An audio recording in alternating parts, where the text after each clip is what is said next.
The Morning News Focus from Radio 1380 KOTA. Focus this morning is an Ask the Mayor Day with Rapid City Mayor Sam Kooiker. And welcome in, Mayor. Morning, Don. Great to be here again.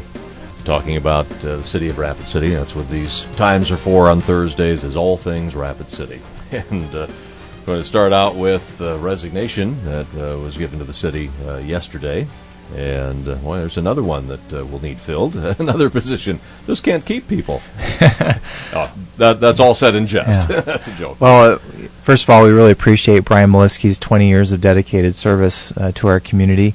And people are already asking me about how the position will be filled. And I think it's important for people to know that this position works for the Civic Center Board of Directors. The Civic Center Board of Directors, we have 5 directors. They're appointed by the mayor and confirmed by the city council. And so the directors will be responsible for selecting a new director. And I think one of the things that might be looked at again is an outside management contract that was looked at in 2001. And the board at that time chose to hire somebody. But this will be a board decision, just like the library director was appointed by the library board. I was involved in the library's interview process. I helped interview the final 2 candidates at the very end of the process, but ultimately it's a board decision. Are there any other positions in the city that work the same way? Possibly the airport board and an airport director, as an example. There are 3. It's the airport, civic center, and library. The city has 11 directors. 8 directors work for the mayor and city council, and the other 3 work for their boards. And these are separated for what reason? Well, they're separated because they're enterprise funds, and they're designed to run as a business to the greatest degree possible. And it doesn't make sense, for example, in the case of the Civic Center, to have concert approvals and that sort of thing coming to a city council meeting, and having a board of directors makes the process work better. Why is not the landfill, the solid waste, which is also an enterprise fund, run that way? Well, that is a good question. Part of it is it's been that way because that's the way it's always been. But in the case of the airport, civic center, and library, these are models that are proven around the country to work successfully, to have small governing boards rather than mayors and city councils govern them. So a little early to speculate on exactly how all this will proceed, though. Back to Brian Maliski's resignation from running the Civic Center. Right. Well, Brian's been very gracious to give nearly 6 weeks' notice. He's going to remain engaged until the very end, and he's been committed to the city, and he'll be committed to the city during the transition as well. So I really appreciate his service to our community. While we're on the topic of the Civic Center, our next topic, if we can go back to was it Tuesday night? There was a retreat that was held at the City Council, an educational kind of retreat, Monday or Tuesday, and wasn't the Civic Center the main topic of that? Yes, it was on Monday night, and I was out of town at a funeral for a friend, so I wasn't able to attend. But I understand, in talking to our council president, finance officer, that meeting went very well. And what they did is they looked at some of the various financing options for whatever ultimate direction we go with the Civic Center. Whatever we do is going to end up being expensive, and so we need to start looking for funding sources. And Brian Maliski and Pauline Sumption, our finance officer and Civic Center director, they've been working for some time together on ideas for financing, and so now it's time to take that to the next level. So we have a diverse group of people working on that, and we'll have recommendations coming forward probably about the same time that the conceptual design comes forward this summer. Is the impending change in director of the Civic Center going to have any effect on the timeline and the sequence of events in working toward possibly the new arena for the Civic Center? Well, I think it certainly will, and I don't necessarily see that as negative, but it certainly will have an impact because the new whoever the director is key to the discussion of an expansion or an extensive remodeling. But the Civic Center is in good hands. Brian Maliski did a great job of cultivating a good leadership team, so we'll have a good interim director for the Civic Center board to choose, and ultimately the new director will have a big challenge on their hands to assist the city with this expansion or extensive remodeling.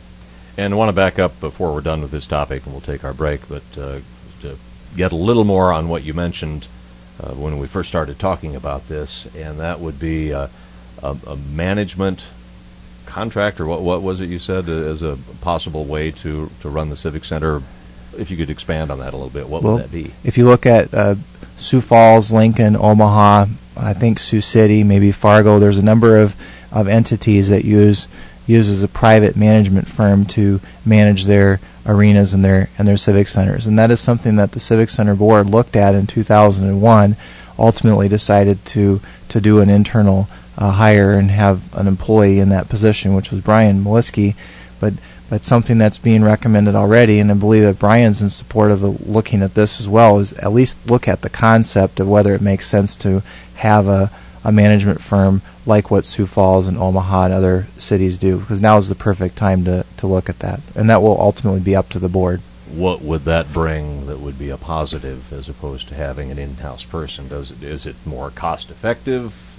Does it bring access to more expertise in running a facility like the Civic Center, because you've got a broader base of experience and probably a group of people behind whoever would be in the seat locally? Well, it brings more synergy with other civic centers in the Midwest. It brings a better ability to bring in bigger venues, which of course you would need to increase the occupancy rate in order to justify building a new arena. And it's certainly something that carries an expense with it too, and the details would all have to be worked out, but it's something that's worth exploring.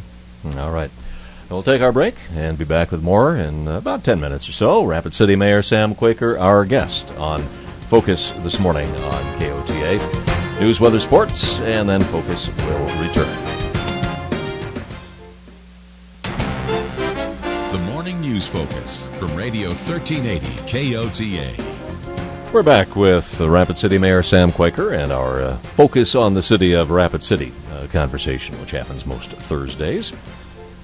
And Mayor, let's pick up the conversation from what I understand was somewhat, at times, heated meeting, talking about barriers on Enchantment Road behind the new Walmart that were placed there as part of concessions, should I say, from the city to residents in the area when approval for the Walmart was first made. And now there are citizens that have petitioned to have those barriers removed. Yes, more than, I believe, 120 citizens of that neighborhood have filed a petition with the city asking for reconsideration and asking for the road to be reopened. So just so everyone's on the same page on this, this discussion started 4 years ago or so when the new Walmart was going to come in, and it was a compromise vote. I was part of the compromise. I was on the city council at the time, and I voted as a council member to close the road halfway, and close it to anything but emergency traffic. Well, what happened is that the half barriers that were put in, people were ignoring and just driving straight through, and so the city ended up later closing the road completely. Well, then people were driving across lawns, so then Public Works had to come in and put rocks in. The bottom line is the neighborhood would like to see it reopened, and at the time that it was closed 4 or 5 years ago, our Public Works Department, Police, and Fire Department were all opposed to it, and they were especially opposed when the road was closed completely. Now they're not driving this current discussion, but they're certainly in favor of reopening the road. I'm naturally inclined to support my previous position, because it's just who I am, to consistently support what I've done in the past. However, I do believe we have a responsibility to look at the new information that's come forward, look at the safety risks, because what I voted for was to allow emergency access through, and right now emergency access can't come through, and that is a risk to the neighborhood. So there's going to be a healthy discussion on this on Monday night, May 5, and the council will likely make a decision on Monday night as to what to do. Now, it was the topic of, was it a Public Works? The Public Works meeting this past Tuesday, 2 days ago. And how was attendance at that? I think attendance was pretty good. It was a long meeting, so some people had to leave, but there's a lot of interest in the neighborhood on both sides on this issue. Do you believe it will ultimately become a majority rule thing if most of the residents in that affected neighborhood are wanting the barriers taken down? Will that influence how the council will ultimately vote? I think so. Right now those in favor of reopening the road far outweigh in terms of numbers of those who want to keep it closed. And it's important to remember is that the city initially, and what I voted for and what the rest of the council voted for in 2009 or 2010, was not to close the road completely to emergency vehicles and everybody, but to allow emergency vehicles to go through. And so that's why there's so much concern from our fire and police department on this issue. But this particular issue right now in this debate is being driven by the neighborhood, and they feel very strongly, overwhelming majority, it appears, that this road needs to be reopened.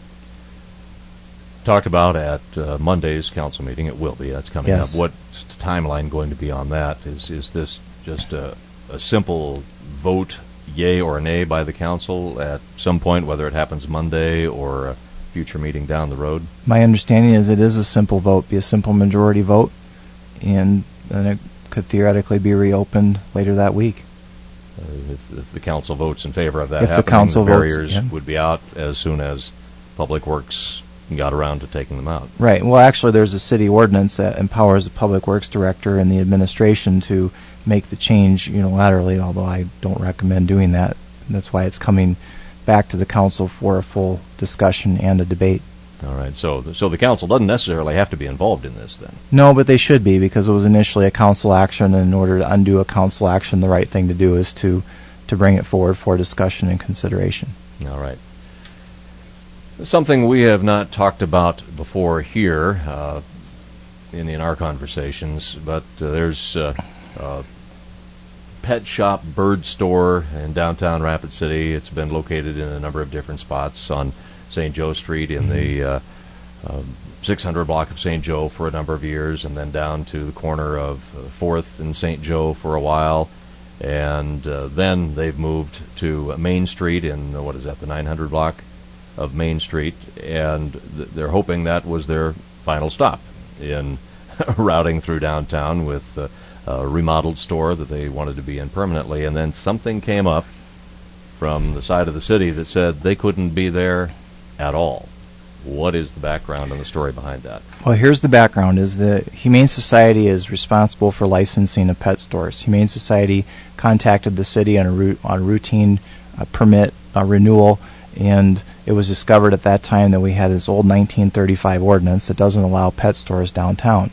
Staff agrees it's an antiquated ordinance and it needs to be changed. At no time was anybody trying to shut down that store. The store has the support of myself and the administration, and I believe the city council. It passed the ordinance change passed unanimously the other day in committee.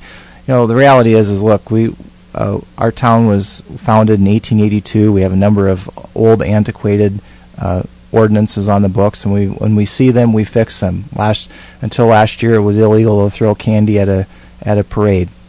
Until last year, you had to have there was an old ordinance on pigeons in backyards. So when we see these dumb ordinances, we fix them, and this is a dumb ordinance that needs to be fixed. I fully support fixing it, and I appreciate Barb and her shop, and at no time is anybody interested in shutting her down. When we find a bad law, we fix it, and sadly we have a lot of bad laws on the books. That ordinance must have made sense in 1936. Do we know why?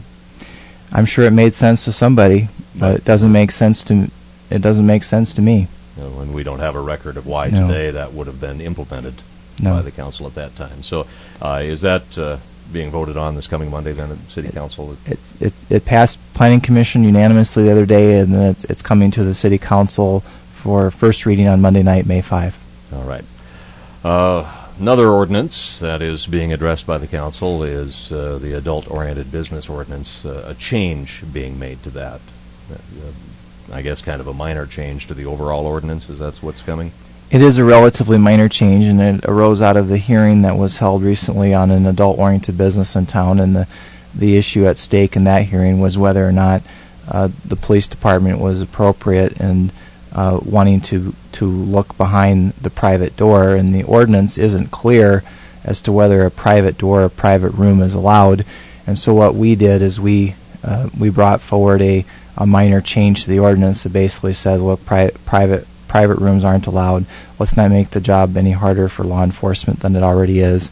And it's a minor change to support our police department, and it passed unanimously the other day in committee. First reading expected Monday then, the council? Yes. There's, this was in, well, you can tell me where it was. We did mention this last week. You mentioned that the new development in Rapid Valley on the east edge of Rapid City, the Orchard Meadows development, a developer was requesting an oversized road, oversized something, and I understand now that just as a follow-up to what we talked about last week, that's been recommended for denial. Yes, it is on the agenda for May 5 to be denied, and the Public Works Committee the other day voted to deny the agreement, and I support the denial. I don't think it makes sense to pay more than $116,000 in oversize costs to help a development run a street within their development to other sections of the development. That would be something that we've never done before, and there's a real question as to whether that would even be legal. And probably, and if it were legal, maybe not a precedent you would want to set. Right, it's not a precedent I would want to set, and something that I would be opposed to. I mentioned this off the air, and you want to wait until next week to talk more about it, just to get up to speed. But there have been some discussions lately that have to do with water mains. There have been a number of water main breaks in the city recently. I think a number of those in the downtown core area. And we talked a little bit about that, but if you want to address it in more detail, we can do it in our next conversation. But what is the story behind that? What's going on? Well, the story behind it is that we have old water lines all over Rapid City. This is not just an issue for downtown; it's an issue for the entire community. And the question is who is responsible when a coupling breaks, or when there's a problem with the links of a private water line with the city main? And city ordinance is very clear on this issue that linkage has been the responsibility of the landowner. And it would really change the paradigm in order for the city to pick up responsibility on that. I already think that our water rates are high, perhaps too high, because we had EPA mandates regarding a new water treatment plant, so we had to float a $40 million bond, and that had to come from, a lot of that had to be funded from rates. And so I understand that there's some real good arguments on why the city should pick up the tab on the couplings or the links to the main, but to do that would create citywide would be an extraordinary expense and would almost certainly affect the water rates. But it's a discussion that needs to be had, and it's been driven by a number of breaks that we've had recently and some flooding that's occurred mainly downtown. And the city, to this point with those breaks, the city comes in and does the repair, and then they charge the property owner? Both. The city doesn't really have the capacity to do all the repairs, and so our water maintenance department has done some of it, and private contractors have done some as well. It's contrary to my understanding. I've always understood that it was the water supplier's responsibility to either a property line or a shut-off valve, on the way to the property line. So apparently, my understanding, if I advised somebody that, I would have been wrong. Yeah. So that conversation that's not going to council yet. Is that still behind the scenes? Well, the conversation that's going to the council is a vote to allow the conversation to continue, because there are a lot of issues here, and a lot of these issues are very old issues. And again, you have old ordinances that come into play that make it very clear as to what should be done. And again, if the rules need to be changed, the rules can be changed. But this isn't something that the city has set out to say we're not going to help somebody out. The rules are pretty clear as to who's responsible for what. So it's something that needs to be discussed and re-examined. And we're talking about installations that were made decades ago, so we aren't really talking about any... There's no recouping anywhere with bad installation, bad materials. It's just old. Exactly. It's like the debate of who's responsible for the sidewalk in front of your house. If the city would pick up the tab for the sidewalk in front of your house, then the city's costs would go up exponentially. And so it's just a debate, because public people walk on your sidewalk, so who's responsible for your sidewalk? And so it's that classic debate of who's responsible for what, and it's a debate that we haven't had in a long time, and it needs to be had. I I guess we need to remember that if the city picks up the cost, that means that's you and everybody else is paying for it anyway. Exactly. One form or another. All right. Well, I think we're pretty much out of things to talk about this morning. Can you believe it? We're also out of time. All right. Mayor, appreciate you Thank coming. you, Don. We'll get back together next Thursday morning for our focus on the city of Rapid City on KOTA. Coming next is news from CBS at 10.